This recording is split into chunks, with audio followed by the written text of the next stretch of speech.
Forest Burial. What a poem. Well, I had, let's see, I had the good luck, the dumb luck of landing as a young man in a place, the Olympic Peninsula. I was drawn there. See if I can move this up a little. Is that good? Good, yeah. I was drawn there by the mountains and the rivers, the wild coastline, and of course the incredible range of forests on the peninsula. And I was looking for some inspiration. I wanted to be in a place that inspired me to maybe write some poems, see what happens. So I guess maybe I am kind of that old, so I'm sort of on the other end of that. That was over 50 years ago now, and I'm still grateful for that stroke of luck, that good chance that connected me with that place. Also wanted to thank Brel for the invitation, and Elizabeth, Jillian. This is an incredible afternoon, evening you've put together here. You're doing such great work, and I'm honored to be asked to be part of that. So I thought I'd just to kind of, I wanted to give you a sense of the kind of logging that was going on the Olympic Peninsula then. And then I won't harp on this anymore. But in the mid 70s, from all ownerships, Forest Service, state DNR lands, extensive privately owned forest lands, there were just a little under 2 billion board feet a year being logged off the Olympic Peninsula. A lot of that was being exported. For those of you who don't think in terms of multiple millions of board feet, full log trucks from the U.S. border at Blaine down to Mexico, down I-5, bumper to bumper, that's 1 billion board feet. So the place was being treated badly, and I kind of just got kicked in the ass to try to work for trying to save some of these places that were inspiring me so much. So here's some poems from along the way. This first one, Meditation Above Ozette, I like it because it's one of the first poems where my approach, and I was working as a tree planter in my early years on the peninsula, and so getting a chef's tour of some of the most abused landscapes anywhere, both on the peninsula and throughout the Northwest. And at this point, I was in about a 200-acre clear cut. We were working there for what seemed like weeks. It was a long time. February, rain. And after work, I would take a walk up on a ridge where I could look down into the basin, at that time largely uncut basin of Lake Ozette out on the coast of the Olympic Peninsula. And beyond that, the little rise of land separating Ozette from the ocean, and then the Pacific, and I'd hang out there for the sunrise. I always carried a little notebook in my pocket, tree tallies mostly back then, but I'd also try to capture some images. That was my goal, to try to see if I could evoke in language some of the experiences I was having. So this one kind of worked pretty well. It's called Meditation Above Ozette. From the swamplands down in the draw, all the frogs you could ever hope to know are singing to each other. For miles the low hills bow deeply to the lake, who holds now the passing shadows of clouds as one holds a promise. East, the ridges still deep in snow are glowing some, and beyond them the last ragged patterns of geese have disappeared, laughing their curious laugh against the night. I try this poem once for measure, no one but the wind. And that little closing image was, if it felt like I was trying to the place was, I was clicking on all cylinders, I'd sometimes read aloud, and I did, and a little gust of wind was all that was left after that. So I jumped into trying to, back then our our options for trying to preserve forests were pretty limited. On national forest land, it was pretty much designation of wilderness areas, and it was Congress that had to do that back in D.C. It made it a very elaborate and long and involved campaign, but it also was able to conscript congressmen and senators from the rest of the country who sometimes weren't that crazy about what was happening to national forests in the West. So this is a poem called Where All the Marmots from Marmot Pass Went To. And if you're anyone's familiar with the Olympics, Marmot Pass is an incredible high mountain pass in the Eastern Olympics. Back then, it was open to motorbikes. Hunters were going up there on dirt bikes. They're taking pot shots at marmots because marmots are the sentries of the high country, and their shrill whistle when there's danger around was really, warning everybody. So they were easy targets. Where all the marmots from Marmot Pass went to. On the high barren ridge, Welsh rocks north to the Col, not a whistle. Steep timbered slopes dropped to the far song of a creek. Ridge crest trailed into ridge crest. Over a thin mantle of soil, bobcat track, motorbike track. The spur roads press like blind roots up the valleys, abandon, slide, and wash into watersheds from a desk map in a distant town. These are the ribs and fingers of earth, rippling strata of upturned sea bottom, mountains how many times before? Basalt cooled beneath ancient waves, limestone body of sleeping mollusk and snail, all lifted and worn in a slow, ceaseless pulse, contained somehow. A cool, sunny autumn wind rustles through Lupin and Dock. From the south, over Constance, the first flecks of cirrus. Back beneath the asphalt, the parked tractors and stacked logs, the ghosts of all the marmots are gnawing at the roots of things. Whole hillsides full of stumps are getting restless. Wolf spirits, bear spirits can't find work. And all through the cities and freeways and banks, these faint, high-pitched whistles that don't seem to come from outside. So that was a little, hey,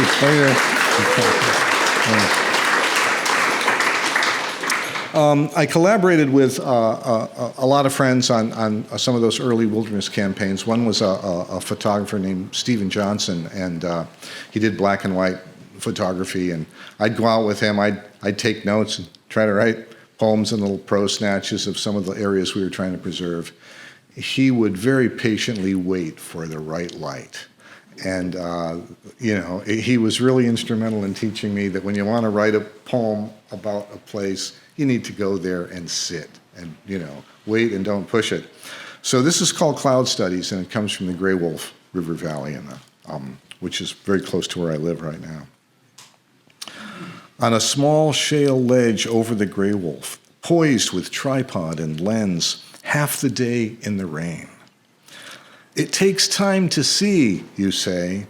5 years with clouds is nothing. A ridgeline softens and drifts up valley. Small breaths lift from an empty ravine, curve against contours, pillow and swale.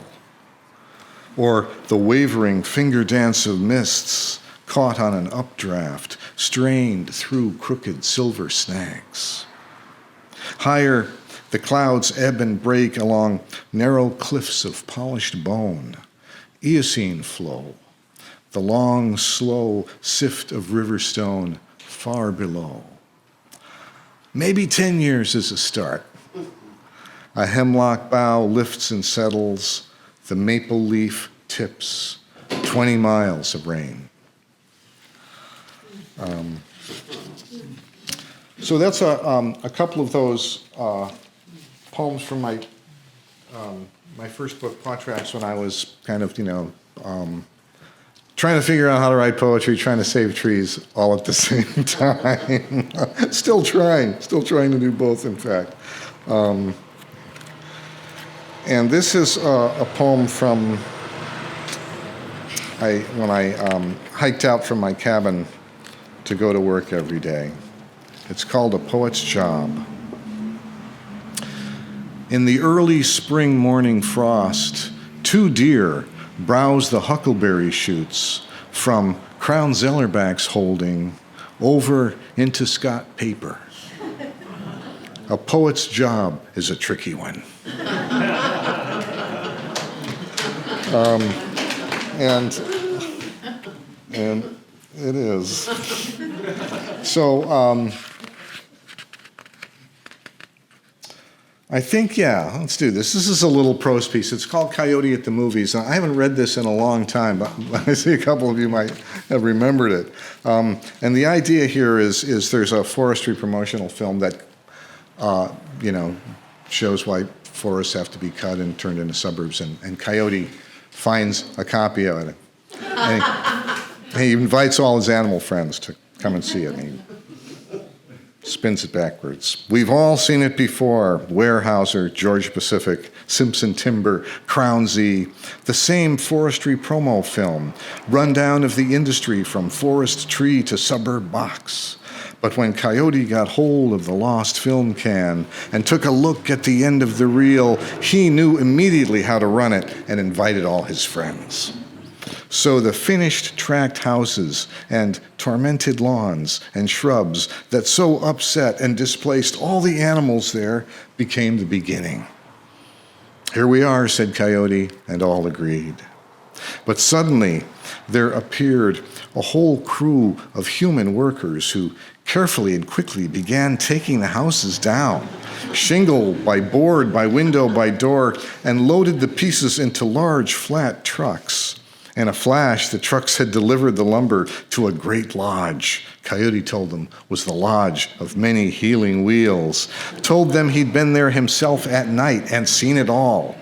Inside, the great wheels with teeth sharper than beavers spin all the boards back into logs again. No one had ever seen anything like this. And even Coyote was taken aback at the sight. In awe, they watched the logs be carried by huge machines larger than elephants and loaded onto long trucks which, driving backwards so the trees could steer them through many small towns, far into the mountains on special roads built just for them. It was such a wonderful sight, even the old man himself had to smile, all those old trees going back home.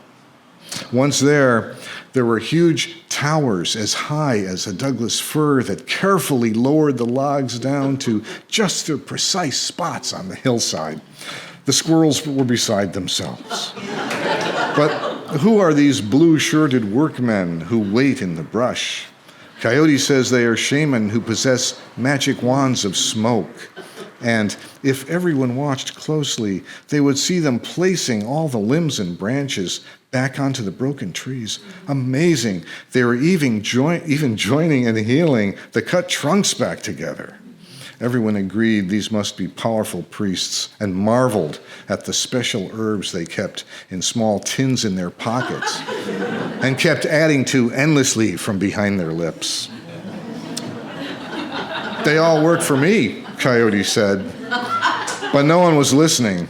Instead, they were watching the shaman wave their wands over the stumps, and the trees would leap into the air amid great clouds of needles and dust and noise.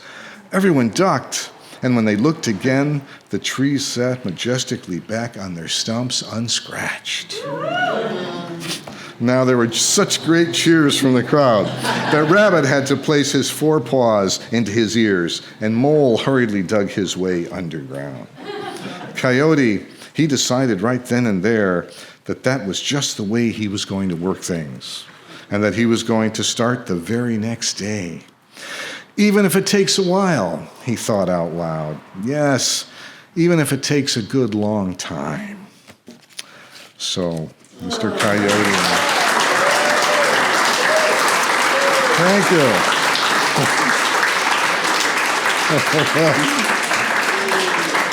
I haven't taken Coyote out for a spin in a while. It feels pretty good anymore. This is a poem called The Queets. It's from I think I'll read a couple of poems working on the trails after, a near decade of seasonal working in the clear cuts. I need to get back into some real woods, and so I signed on with the Olympic National Park Trail Crew and put in several seasons there. And this is from that time, the Queets. We worked through dinner on a windfall spruce above Pelton Creek, a tree thick as we were tall, wedging our cuts, edging peavy and shim, wheel after slow turning wheel to near dark.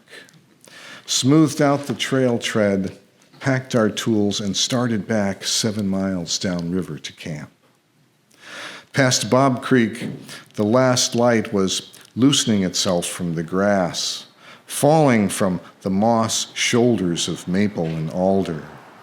A doe and her yearling browsed the far riverbank, and somewhere nearby a flicker tapped randomly.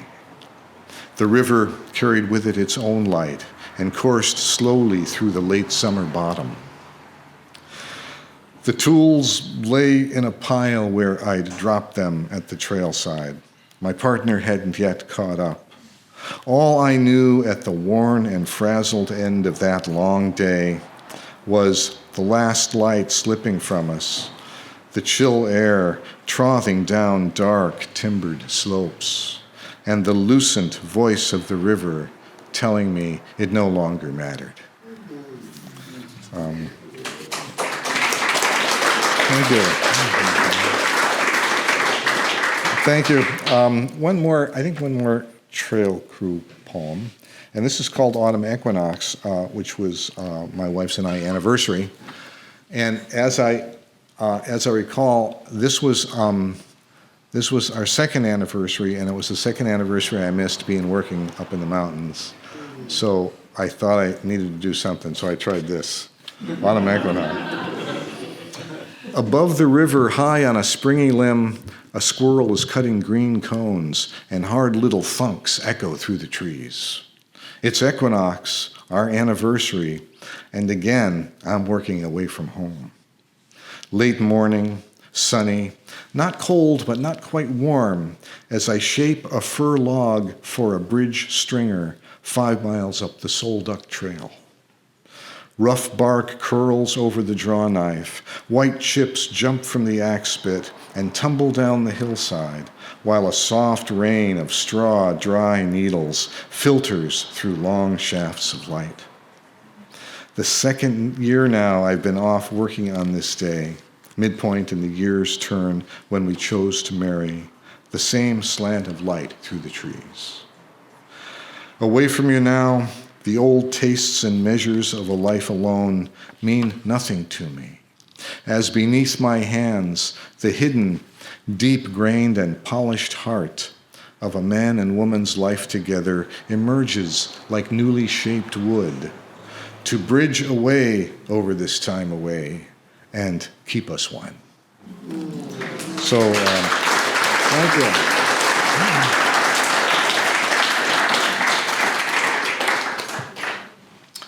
So that one had a happy ending. We just celebrated our 39th anniversary. And yay! And this is actually coming up on the equinox. And this is a poem for my daughter. It's kind of a forest poem.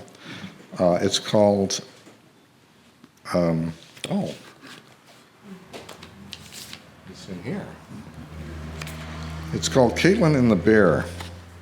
And she was pretty young at this time, hiking in the Barnes Flat above Lake Crescent. My daughter had nearly passed the tree by the time I noticed it. A mossy cedar with the buttressed swell of its base stripped clean to bright sapwood. Shreds of ripped bark and wood chips scattered over the trail like leaves. "Caitlin," I called, "who ate that?"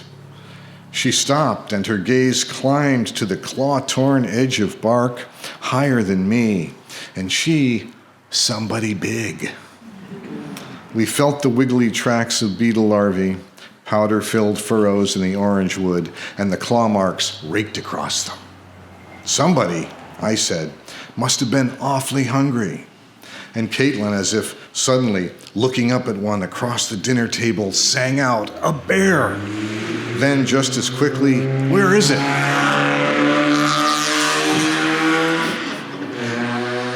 Then, just as quickly, "Where is it?" So we looked through ferns, out past the tall columns of trees behind us. "He must have wandered off," I said, then catching her mother's quick glance added, "a few weeks ago." We should have known that later she would find him, a shadowy figure among the ferns that looked to us like a stump. But we all kept right on walking anyway, just in case.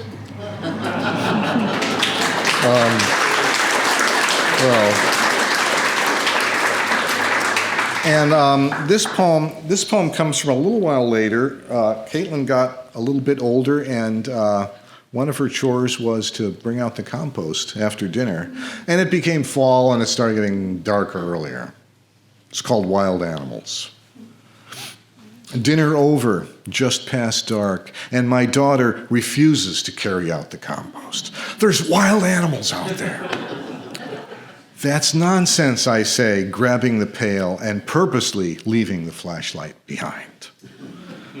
Past the porch light, total darkness.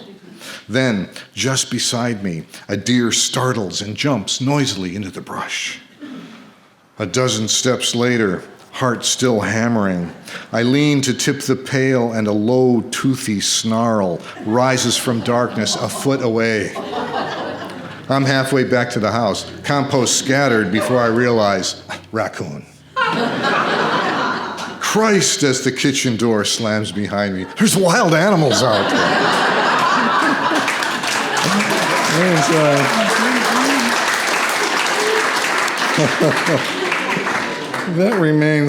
I wrote a lot of poems for Caitlin. That remains her favorite. And we're talking about family. This is called My Father Speaking, and my father was, I say my father was an old guy. He was always an old guy. He was born in 1901. He was a son of Irish immigrants. And where he grew up in the woods, where I grew up in the woods in Connecticut, when he was a kid, there was the American chestnut, and it was, it's a legendary tree, and it was a really important food source, not only for wildlife, but for poor immigrant families as well. So, my father speaking. When I would go back and visit, and I had a little tape recorder, and I'd interview him. In those years, the aughts and early teens, it was woods from Mount Pleasant Street clear to West Peak. 8 of us kids then. Fran wasn't born yet, and I'll be honest, we were often hungry. We'd find food where we could. In fall, when the chestnuts were ripe, we'd comb McCarty's woods for them. We smaller kids would get a boost up on the lower limbs, but the big boys would find stout logs and give the trees a whack. Oh, brother, would those chestnuts come showering down. We'd fill gunny sacks, all we could carry, and haul them back to Ma, who'd roast them in the cook stove. The house would fill with their flavor, the nicest, sweetest nuts you ever ate. In 1917, the blight took them all. They never came back. When you were kids, I'd bring home bags of European chestnuts, remember? But nothing compared to those wild nuts from the woods. To tell the truth, I don't know what we'd have done without them.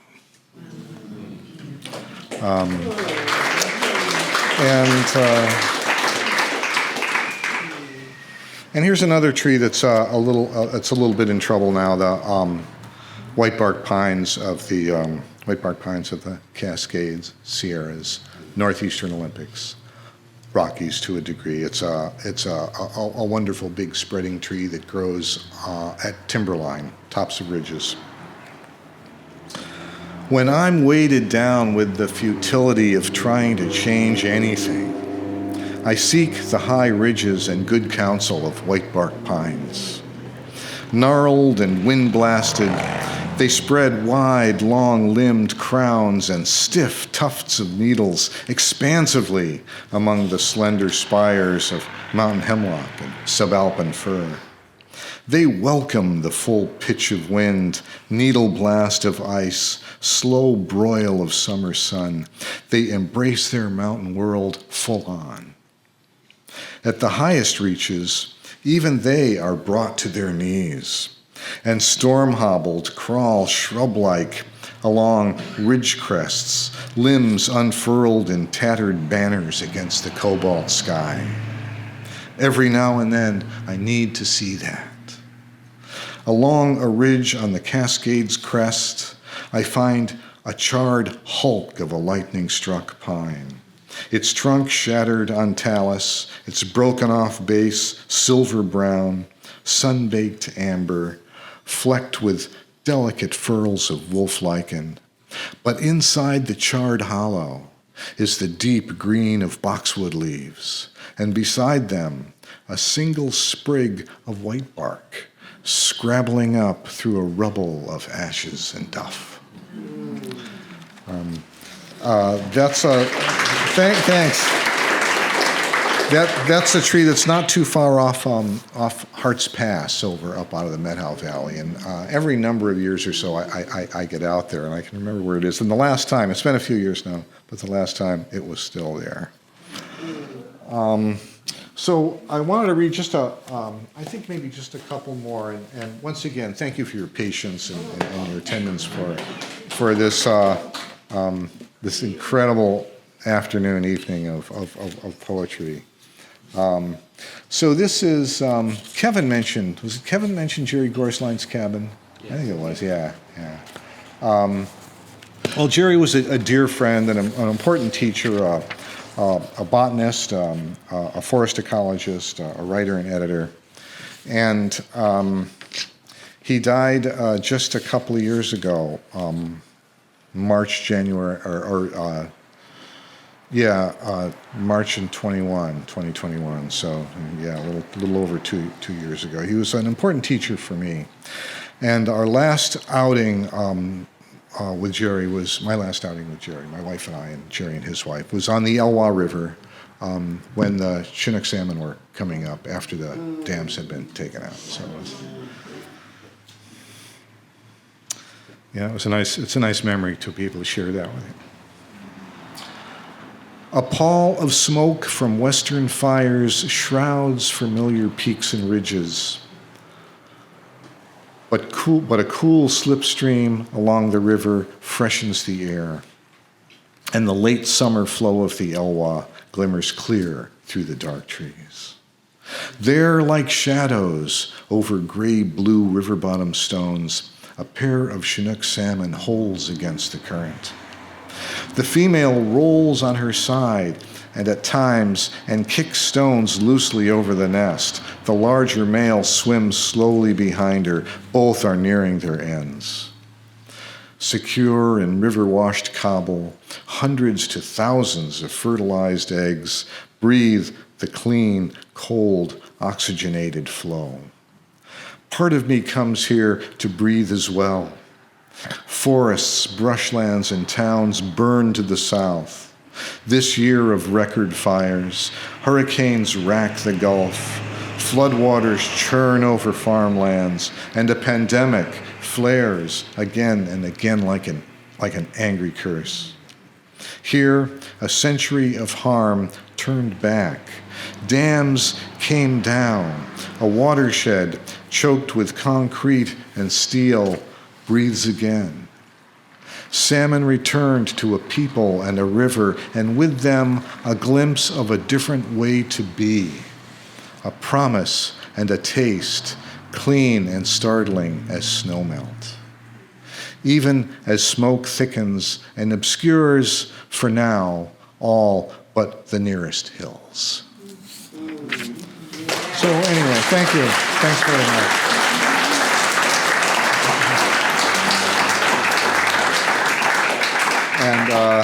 And thank you, Luther, for corralling us all here and keeping us on schedule. And thank all of you for your support.